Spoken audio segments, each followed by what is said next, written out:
Hello दोस्तों, कैसे हैं आप सब। एक चीज़ हमारी ज़िंदगी का अहम हिस्सा है और वो है पैसा। ज़रा सोचिए, अगर कल सुबह उठकर आपको पता चले कि आपकी जेब में रखे 500 और 100 के नोट अब सिर्फ कागज़ हैं, कोई दुकानदार उन्हें स्वीकार नहीं कर रहा, तो क्या होगा। अगर एक साधारण कागज़ इतना कीमती हो सकता है तो आखिर पैसा होता क्या है। अब सवाल ये उठता है कि क्या पैसा हमेशा से इस्तेमाल होता आया है। तो इसका जवाब है नहीं। हज़ारों साल पहले पैसे नहीं थे।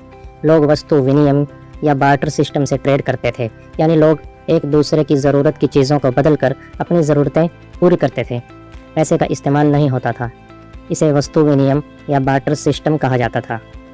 मान लीजिए एक किसान है, उसके पास गेहूँ है और उसे दूध चाहिए, तो वह गेहूँ देकर दूध ले लेता था। लेकिन ऐसा हो ही नहीं सकता कि किसी सिस्टम में कोई समस्या ना हो। वस्तु विनिमय में भी कुछ समस्याएं थी, जिसमें सबसे आम समस्या यह थी कि सभी को वही चाहिए जिसकी उन्हें ज़रूरत होती थी। जैसे किसान के पास गेहूं है, लेकिन अगर दूध वाले को गेहूं नहीं चाहिए बल्कि कपड़े चाहिए, तब क्या होगा। ऐसे में एक दूसरे से व्यापार करना बहुत मुश्किल हो जाता था। यही बार्टर सिस्टम की सबसे बड़ी समस्या थी। इस समस्या का समाधान खोजने के लिए इंसानों ने ऐसी चीज़ें चुननी शुरू की जिन्हें लगभग हर कोई स्वीकार करे। पहले नमक, फिर सीपियाँ, फिर सोने चांदी के सिक्के और फिर कागज़ के नोट, और आज मोबाइल में डिजिटल पैसा। तो इससे हमें पता चला कि पैसों का इस्तेमाल हमेशा से नहीं हो रहा। अब सवाल ये आता है कि पैसा असल में काम क्या करता है। क्या पैसे का काम हमें अमीर बनाना है?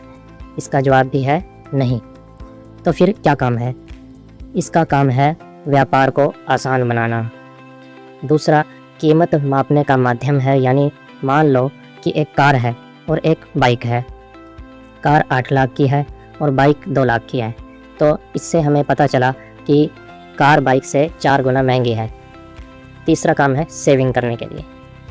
अब सवाल आता है कि पैसा इतना वैल्यूएबल क्यों है। क्या 500 के नोट की कीमत वास्तव में 500 होती है? नहीं।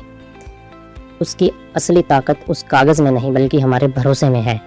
जब तक लोग, बैंक और मार्केट शॉप्स उसे स्वीकार करते हैं, तब तक वह पैसा है, नहीं तो सिर्फ एक कागज़ का टुकड़ा है।